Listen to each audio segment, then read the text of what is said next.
Tipid mode this year si Sparkle star Kaylin Alcantara dahil isa sa marami niyang goals. Dream house ko para sa aking pamilya. Para syempre settled na sila. And then yung dream house ko naman talaga na para sa aking sarili in the future pa po yun. Yan din ang reason kung bakit malaking bagay sa kanya ang sunod-sunod na trabaho at endorsements. Excited na siya sa kanyang upcoming drama series na hindi pa pwedeng i-reveal. Isa sa mga kasama ko dito, isa sa mga tinitingala kong artista sa henerasyon namin. Dahil alam ko na marami ako matututunan sa kanya as a person and of course as an artist.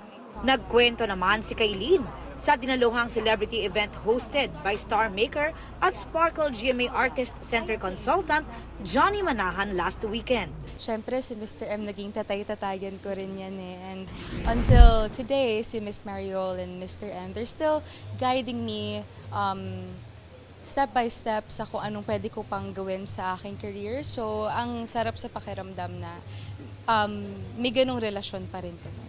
Aubrey Carampel, updated to Showbiz Happening.